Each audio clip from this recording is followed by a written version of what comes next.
Alrighty, welcome back to another episode here of the Tapped In Podcast. We are still at the 2026 New York State Maple Conference. We have a very special guest today, Mr. Glen Goodrich from Vermont. So we appreciate you for coming on today.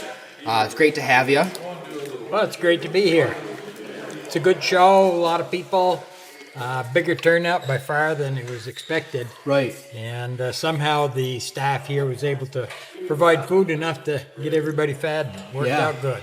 I just heard the numbers they were saying. They were somewhere around the 450-ish range. Yes. For total I think people. so. Yeah. So that's pretty awesome. That's very awesome. Very good. Yeah. It's nothing like it used to be in Syracuse, but they're building back, which is pretty cool. Building back. COVID really took the starch out of it. And Sure. moving from Verona to Syracuse changed things. But my hat's off to Keith Schiebel and his team. They've put together a good show for a lot of years and been really helpful to a lot of maple producers. The last time I went to it was in Verona. So how many years ago was that? Well, it could have been as recent as like 6 years ago. Yeah.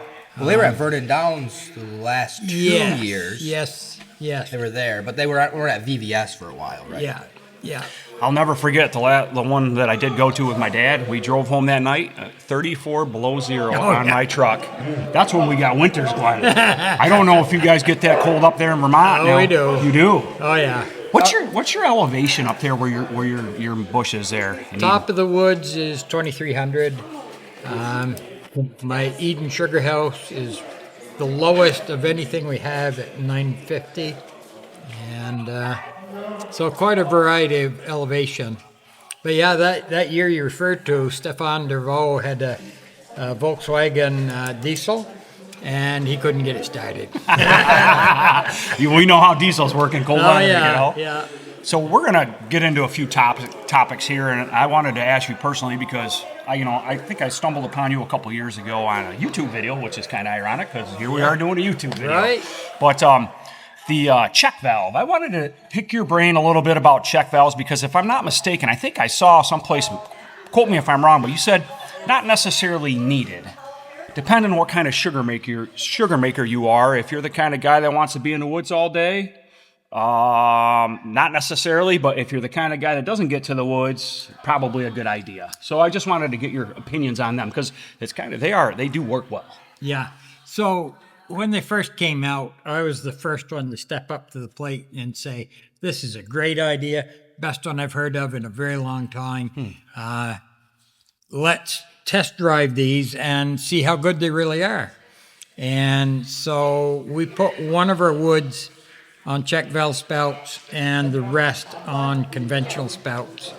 And at the end of that season, the check valve spouts came in as the lowest producing woods.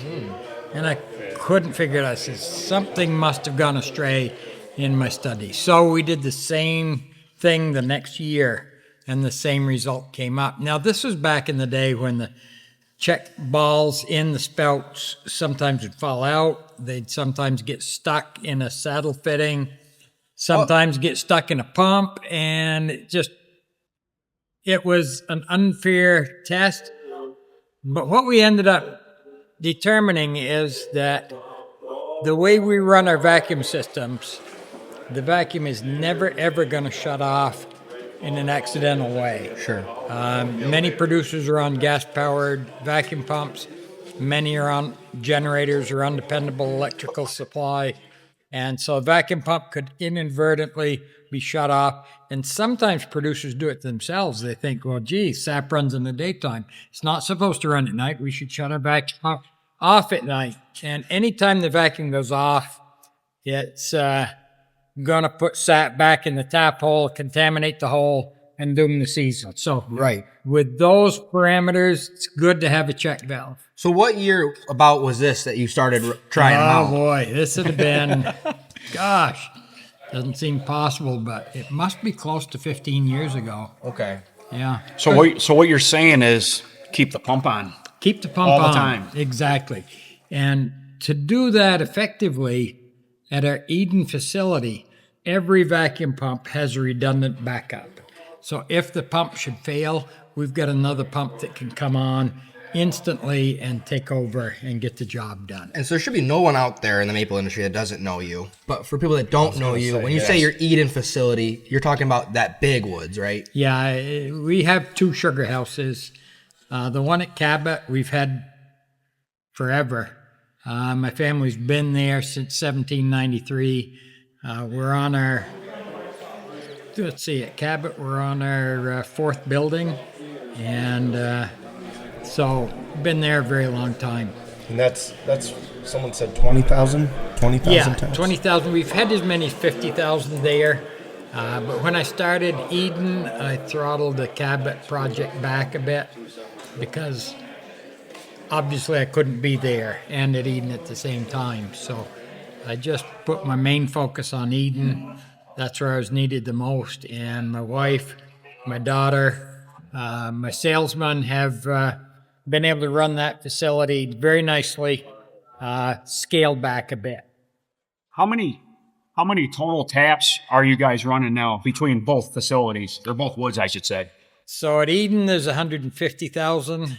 At Cabot, there's about 20,000. Talking around 170,000. Yeah. So that must take some. I mean, the amount of work. I got a 6,600 tap operation, and I'm growing. I want to get to the 12,000 mark. Yeah. But that must take an army of guys. It takes quite a few. We average 15,000 taps per person, which is a pretty big number. Some of our guys are doing the equivalent of 20,000 plus.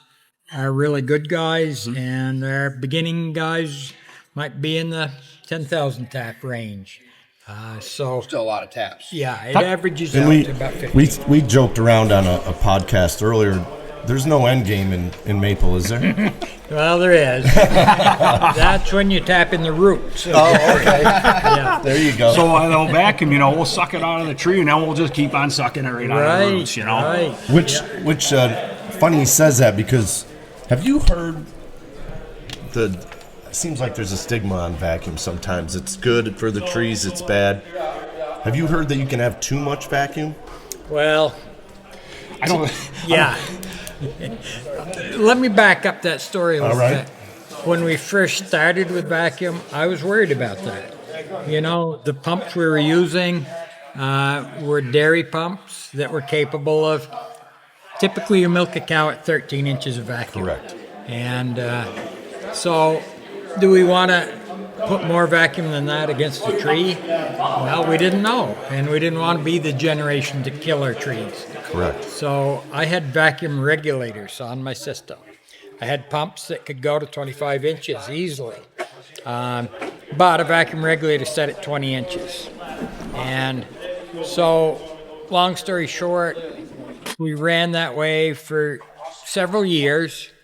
And then this one year, 2001, we had an unusual amount of snow. In our North Danville woods, we had 9 feet of snow. Oh. And we had beautiful weather. The trees should have been producing sap, but the snow was impeding that. So we, in desperation, I hung a cement block on our vacuum regulator and says, we're going to see what the trees will do if we put all the vacuum we can. And so we did.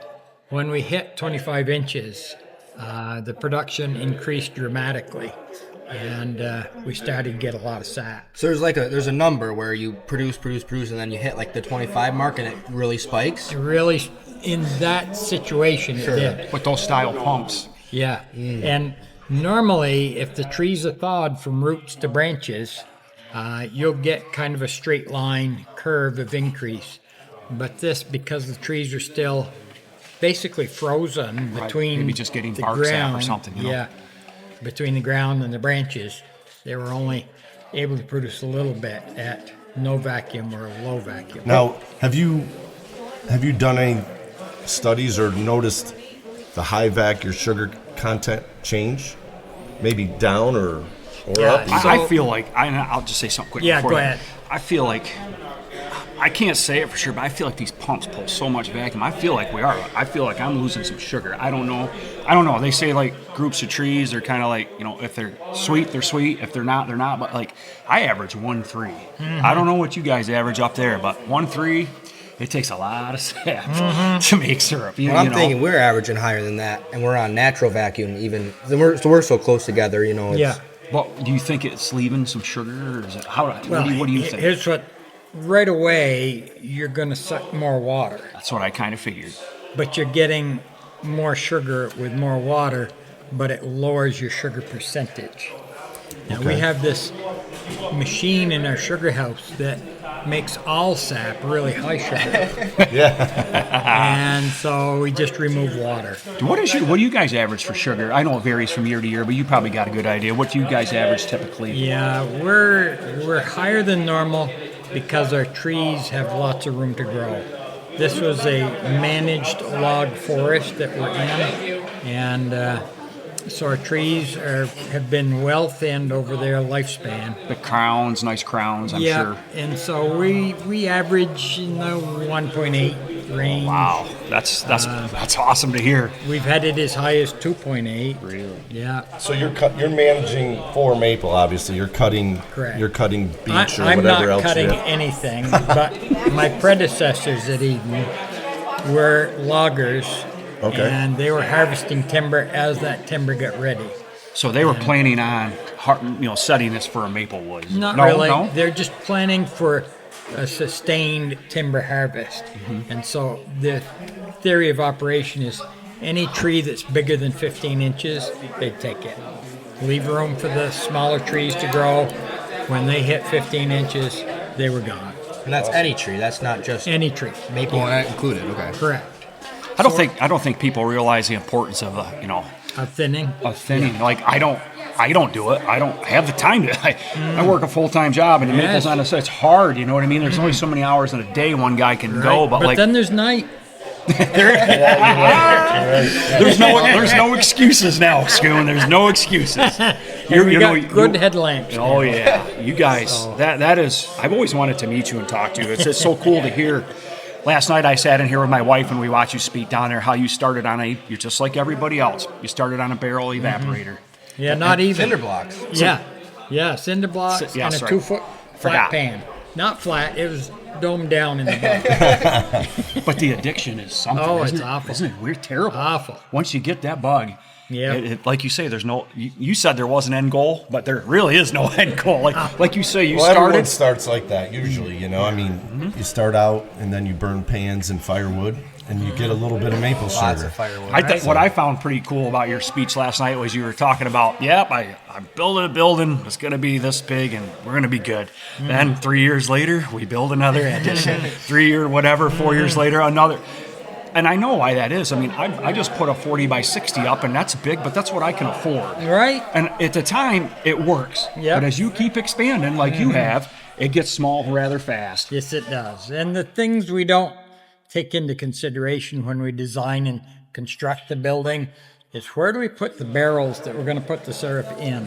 And where do we put them after they're filled? And where do we then store them as they come back empty? They take up a lot of They room do in barrels. 4 square feet per barrel of floor space if you stack single layer deep. And have you guys been playing around with them stainless steel totes at all? Are you guys using them? I figured. Yeah, I've probably. got a little over 40 totes. You like those? I love them. At Eden, we're filling a 55-gallon barrel every 5 minutes. I was saying that. Yeah. And So, well, we kind of talked about you a little bit in like 2 podcasts because we just started dabbling into this, and Yeah. they're rattling numbers off. And I said, I know this much. When you're running sap down 4-inch pipe, that's a lot of sap. yeah, That's gotta and be- it's not just one. How many pipes do you have coming out of that Eden Woods? So there's 5 what we call superconductor networks that are comprised of 3 and 4-inch pipe. Then there's some smaller conductors that come either direct into the sugar house or direct into a pump station. We have 2 external pump stations, one of which is collecting the sap from 100,000 trees. And the volume of sap coming into that facility when it's going good Oh man, is just unbelievable. We set out to purchase a sap extractor that could handle the flow. There wasn't anything made. We experimented first with what was called a hydro releaser. Some retired hydraulics engineer developed this thing. It had variable speed submersible pumps on it, and the deeper the sap got, the faster the pump would go, and that couldn't handle it. So ultimately, we had to build our own, and we had H2O manufacture some vacuum vessels, and we connected those in such a way that we have an intake manifold, a pump chamber, and a moisture trap going out the other end. We have a potential of 75 horsepower of vacuum pumps that could be going at any one time. 70 on that horsepower. that network. We actually have 105 horsepower, but like I said, pumps have redundancy, and it's essential to be at the level we're at with redundancy. So you guys are out in the woods, I'm sure, tapping now. You got crews tapping. Yeah. So I always often get this question, like people that are non-maple related, they're kind of like, oh, you guys can tap trees in December? Well, number one, the big guys like you, it takes how many months for you guys to tap all your trees? 3 months, if all goes well. Everything goes good. So do you guys generally try to start like right around December 1st? Or? December 1st. Yeah. Okay. Yeah. This year is the snowshoes, 3rd. probably. We were on snowshoes on December 3rd, yes. Yeah. Are you guys? Do you see how much snow do you have right now up there? 42 inches That is as of a not couple fun. days ago. You can keep it. I no. don't need it here. No, we Nobody actually does need it. We actually live in a pretty good snow belt right where we live. We get Yeah. just enough off the Yeah. lakes, but Yeah. it sure does. Starting early, usually you can get some of them taps in before Yeah. the snow gets deep. Yeah. That's got to be brutal for the boys. It's brutal. I go right out with them. I'm sure you do. I've got things that only I can do that I have to tend to. Yep. But any moment that I get available, I'm tapping trees too. That's great. Still can. That's one of the beauties. And you asked about the retirement program. If I retired right today, what would I do? I'm still physically fit, sort of a little bit together mentally, and I've said this so many times. My dad, you need to stay here. You could retire. What are you going to do, Dad, when you retire if you don't have a plan? Yeah. That's why kind of one of the other reasons I started my maple operation. I can do this for as long as I want. Exactly. Because I feel like every man, we need purpose. Well, you can't just shut it off. Yep. Can't shut it off, Glenn. right. And look at you. I sure. mean, you're still going. I mean, so I guess that goes into my next question for you. Do you still love it as much now as you did when you started? That's a great question, and I love the challenge of building a system. Yep. And to build what we've done at Eden, it just didn't exist. Right. We had to create a lot of the technology that we use, and we now use vacuum pumps that were unheard of in the maple industry previously. I've got a 40 horsepower vacuum pump that would be the size of these tables together, and stands 5 feet tall. Think of that. Gosh. And when we turn that on, things happen. Do you? So I have one more. I'll have one more question. I'll let the boys at whatever Okay. they got. But You're hogging everything. I know. Sorry, golly, you got to man. understand, dude. This is a maple. This is all maple. But the wet dry line system. So I run them. I believe in them. You always get vacuum back to the tree and whatnot. Were you one of the first people to come out with that system? Yes. You were. Were you the first one to come design it? Or No, no? I don't even know. But we started with the wet dry piping system in about 1983. So it's that's before you were born. No, I was born in 76. Glenn. I'm 76 here. You guys all right So- with cameras? Good. Okay. Well, that's cool. Yeah, I thought I'd heard that, so I wasn't Yeah. sure. But I mean, what a great system. Yeah. You know what I mean? Yeah, it gave us it. Even if your liquid line freezes completely, you're still going to get sap to the tank. Correct. Because it comes down the airline. When everything's operating appropriately, you can use smaller pipes to do the bigger jobs. Even with that, our airlines now on our superconductor networks are 4-inch diameter. Liquid lines are 3-inch. And Man. so they're just enormous. But they transfer vacuum back so well. from our sugar house at Eden to the furthest tree back we tapped is 5 miles. Man, I was waiting for that. Yeah. We start with a 4/3 network, and as we go back into the system, into the woods, we're reducing the diameter to accommodate the volume of sap and the number of taps that we're working with above us. And it's taken a lot of engineering to figure all that out.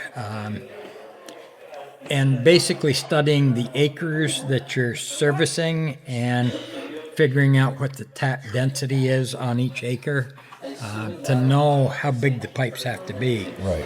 In the volume that we do, if you make your pipes one size too big, you're going to put yourself in the poorhouse. If you make them one size too small, you're going to die because your production won't be as good. Right. So That's luckily, interesting. I have an engineering background that helped me immensely to figure that out and Very cool. to keep it cost effective and production effective. So many people just don't have that ability, and so they overkill it and they spend money you don't have to spend. Gotcha. One question before I'm going to interrupt him. I say I'm done. No, one question I have is, and it's interesting to me. He fights. Well, we all fight. Squirrel chews, deer chews. Have you found anything to do with the color? Like somebody told me, the green lateral lines maybe don't get chewed as much as the blue. Have you found anything with your operation? Well, theoretically, the biologists tell us that most woods animals are colorblind, so they can't Okay. tell a difference in color. But the most effective thing that we've discovered when we handle any of our materials in the woods, don't touch anything with bare hands. Always gloves. Okay. Even in the summertime. when Even you're- in the summertime. I suspected that was the case. The salts and oils from our skin would get on the tubing. The squirrels just go after salts, of course. Interesting. Right. And so this one time we're installing a long main line. It was August. It was really hot out. And usually one person can pull 1,000 feet of inch pipe in. Well, this day it was more than 1,000 feet, and it couldn't be pulled with one guy. So a second guy hitched on in the middle, and he grabs onto the pipe on his shoulder, and he's pulling. And the very next day, go back to do the finished wire ties, and the squirrel right where he grabbed had just chewed to ribbons that pipe. No kidding. That's wild. I have not heard that. I've not heard before. that Is either. That is. So you guys pull good a information. lot by hand? Oh, all of it. Really? Yeah. That's See, Dan, you're not the only one. well, I'm trying to make it easier on myself as the older I get. I use my 4-wheeler side by side, a lot of Yeah. that. But that's cool to hear that even you guys feel, well, you got to. There's some Got to. places you just can't get to. Most places we can't get to. Hearing that story from you, I'm glad we just set up my entire wood system and I was barehanded the whole time. Something to look forward I'm to. gonna have to go out and kill squirrels. Yeah, that's So awesome. here's the thing: if it rains hard, then it washes some of that away. In this case, it hadn't had a chance to rain, so they came after us in a big Just way. amazing how nature works. They can find that one spot on Absolutely. that miles of. It's insane. Yeah. I'll ask one if you No, boys go don't ahead. mind. I'm good. There's this big thing now with running all your lateral lines on the south side or whatever, the sun side of the tree. Yeah. Did you guys set yours up per se to do that with all them tiebacks? We do, and we minimize the tiebacks by typically we run our main lines across the slope of a hill. Right. And so let's say the hill is facing to the east. I'm happy to have my tubing exposed to the east or south, either one. And so long story short, if we just do a sweep on each line, bearing right as you go up the hill on an east-facing slope or south-facing slope, you'll get that easterly or southerly exposure. Interesting. So you don't need tiebacks. But it just takes a little different mindset to force yourself to do that and never go on the north side or west side of a tree. That's a big thing. I see a lot of guys are kind of really pushing that way of running pipe nowadays. Yeah. I just wanted to rack your brain on that one. Yeah. What do you got, Ben? I don't really have much. We're just starting. I haven't really told you our backstory, but we're just starting our own. My father and I our own business here, and Nice. we're at 80 taps this year. Nice. We just ran all 3/16 tubing, and we were talking about in one of our last episodes how we had all 3/16 and the natural vacuum benefits and this and that, and now we're going back through the comments, and people are telling us that maybe the 5/16 you can still pull vacuum on it, and it's better than the 3/16. I mean, I know you're obviously way past that kind of stuff, but I didn't know if you... No. Natural Too quick. Natural vacuum, yeah. I set up some of our Cabot woods on 3/16. I came this close to doing some of the Eden project on 3/16. The big deal about 3/16, if you can clean that tubing in the off season, Yep. then it'll work fine. Okay. And years ago, I developed equipment to wash tubing very thoroughly. And if you can do that, then you'll have great results with it. True. The problem with it is it tends to plug at the fittings. Yeah. And so you need to blow any debris out of the system the opposite way the sap flows. And that'll work good for you. Got you. That's more maintenance, so. It's more maintenance. Today, at the level we're at and the elevation rise that we have, we're over 1,000 feet of vertical rise from the pump station up to the highest trees. There's no way you're going to pump liquid up that network Right. on a 3-inch pipe. Sure. Right. So it's a given that we can't do it the way we used to, but we find very good results with 5/16 tubing to just let the drop lines hang straight down, let them empty and dry, and the system will be cleaner than what we used to get by trying to wash and keeping that loop of sap or water in the drop line throughout the summer. Okay. And the other thing about squirrels, in August, if it gets really dry, they're searching for water. And a squirrel doesn't have this big range of area they cover. So they may not have any natural water in their range. So if they see water of any sort in a translucent tube, they're going to chew and after get it. it. That makes So- perfect sense. And you got one today, and let's get one tomorrow, and So it sounds like you guys, we're all kind of guys on high back are all similar. Like I don't wash my system. I pull under vac. I start at the top tree. I work down. I go back, and I let the vacuum pull 95% of the sap down the line. Yeah. And then like at the end of the year, you got what you have left, and then the next year when you start up, that first couple runs will take care of it. Yeah. Well, I don't do all of the stuff you're talking about. First, I don't run vacuum pumps to pull spouts. Oh, you don't. Imagine running 100 horsepower of vacuum pumps for 2 months while you pull all your spouts. It'd be a huge expenditure and wear and tear on your vacuum system. And if you look really closely, watch where the drop line T enters the lateral line. When you pull that spout out of the tree, the liquid just shoots in both directions. And it doesn't just go down to the tank.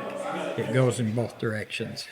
And so you'll get better evacuation of liquid by not having the vacuum pump on, and you don't have to spend the money to power that vacuum system. Thank you for that bit of information. There will be no more vacuum pumps turned on when we pull taps at Crestview Maple Farm. Yeah. I mean, You're just using gravity. Gravity, At that point? yeah. And sometimes we have to pull sap uphill to get into a main line if there's no way to get a main line below where that tree is. I've got some issues like Yeah. that. Yep. And so the drop line can drain that lateral line even though it's below the main line, and you never would pull all the sap or water up into the main line. So do you leave them hanging, or do you guys Leave hook them right hanging. back in? No, leave them hanging. How long do you, like 3/4 of the summer? Or? Until we drill a tree next year. Oh, so you leave them. Ah, that's it. This is so cool. Like, I would never know. You know what I mean? That's Yeah. pretty wild. Like, Exactly. you see, everybody's got their own way of doing things. So Yes. it's funny, you know? Yes. But that whole pump thing, that's a no-brainer for me now. You won't see me run my pump no more. And then throwing away sap in the first part of the season. I used to do the same thing, and then I says, why am I doing that?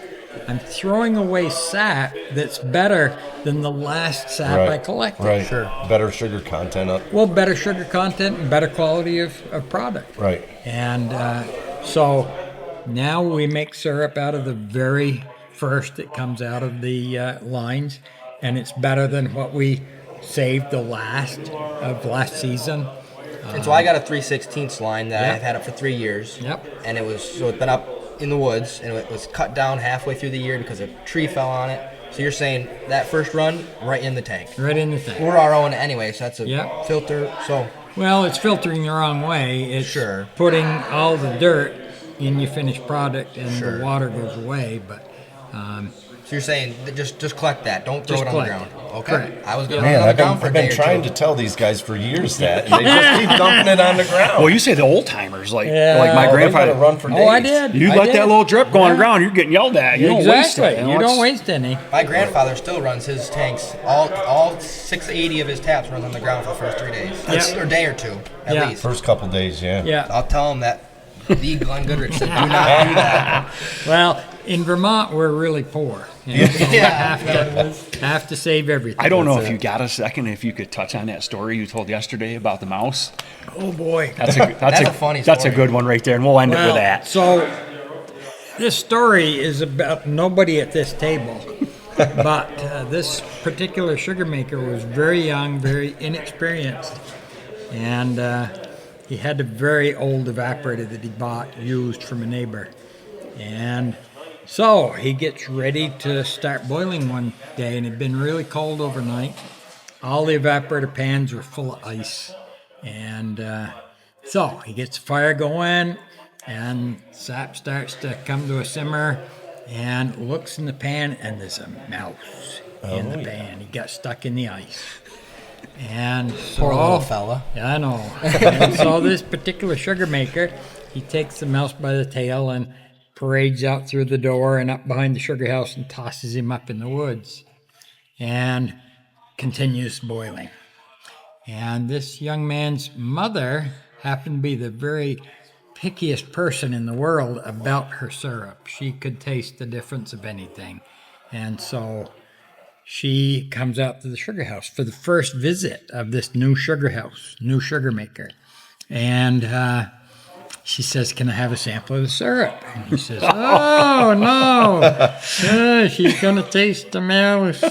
And she's going to be mad. And but if I say no, you can't have a sample, she's going to be mad at me. And this is a no-win situation." So anyway, he hands her timidly a sample of syrup. And she tastes it. And she kind of swishes it around her mouth. She says, "Oh, wow." She says, "That's just as good as what your grandfather used to make." And so this new novice sugar maker says, "Wow, that's nice." And so, phew, I escaped. And that night when he finished boiling, it was dark. He goes up behind the sugar house and he finds that spot. He pulls away the snow and there's the mouse. He brings him back in the sugar house and back in the pan and used it just like a tea bag the rest of the Yeah, day. there you go. Those is like the old bacon hanging back in the old days. Remember, bacon hit the foam and drops the foam. Yes. That's a great story. Yes. That is a I good laughed one. so hard last night when you said that. I'm glad you reiterated. Some of that story is true and some is a little bit made up. The mouse tea bag was not true. Anybody with a sense of humor should be able to figure that out, Right, Glenn, you know, right. but you never know. Yeah. Well, this is awesome. We really, really appreciate you coming on and sharing all your wisdom. You have so much Oh, endless there's wisdom. more. To share. Oh, There's I more. know, I know. Yeah, I know, yeah. Yeah, we. If you want more, if you want to stay talking, we can always keep Oh, no, going. But we're it's up good. to you. We're good, good. yeah. You know, a half hour goes by pretty fast It with these does. things. Easy. But I picked up something, man. That's pretty cool. Yeah. That I learned something real quick right there. You know, too. And it's just the little things like that. You know. Oh, yeah. Endless wisdom. Endless wisdom. And we really appreciate you coming out. Thank you Super. very much. It's Excellent. nice to meet you. Excellent. It's an honor. You It's an guys are honor. Yeah. amazing. And I especially love the video that you did on the Benjamin Sugar House. Oh, I was going to ask that was question too. 5 evaporators and all buckets. And he took his buckets from one woods and put them into another woods. Just so innovative. You had heard of him Yes. before, obviously. Yeah. Oh, so you knew a Murray Benjamin? I knew Ben Benjamin. Yep. From 2 decades ago, and so I had that little connection. And when I ran across that video, it's so amazing. It's just fun to see information like that about our predecessors Yeah. that have innovated so many things. Everyone in our area knows the name. I mean, Yeah. even doesn't matter how old you are. If you Yeah. especially if you drill a hole in a tree, a maple tree, you know Murray Benjamin. Yeah. They worked for him. Yeah, There's- probably did. You know, like when I went to make that video, I went back to Rex Urinka, who worked for him. I went to my Aunt Martha. You know, people that were part of that operation are still alive. Yeah. And I'm so glad you stumbled upon that, man. That Yeah. made my day when you said Oh, you watched yeah. that video. And Oh, yeah. and my great grandfather, I'll tell you what, dude, 5 evaporators doing what an RO could do. Just the smartness Yeah. of taking all the water out, you know, boiling it down and then bringing it off one main one, all forced air, you know, or oil. I'm sorry, oil. He was shooting oil in all those rigs. And he made this is the kicker, I thought, 5,000 gallons on 10,000 buckets. Yes. He made a half a gallon per tap on buckets. It's so good. amazing. He was so smart to use nice, wide open grown trees Oh, yeah. in the village that are getting all the sunlight they could possibly use. And- Yeah, he did roadside a The lot of sugar roadside. content was probably real good. Oh yeah, I bet he was yeah. over 3%. Oh, yeah. I think it was around that. Yeah. I used to do some roadside trees, and I recorded one at over 5%, I believe it. and the one right next to it was 2%. So there's no rhyme or reason. Exactly right. Exactly right. Well, this is awesome, guys. Awesome. Thanks Yeah. again. Yeah, We thanks appreciate again. it. Super. I really appreciate it. All right. I hope you guys enjoyed that episode of the Tapped In podcast. Please, if you're not subscribed, hit the subscribe button, turn on the notifications, and hit the like button. It really helps us out a lot, gives us the motivation to keep going, and it helps the algorithm push it to other people to see the videos as well. If you like the content we're talking about and you want to see more in depth about it, you can head over to Crestview Maple Farm on YouTube and check out all the stuff Dan Bolton's doing over there with the bigger size operation. Then you can check out Mountaintop Maple on YouTube and check out my operation in the smaller setup, and we'll be boiling here soon, things like that. We got some merch on the Facebook. We got regular hats in both different color styles and beanies.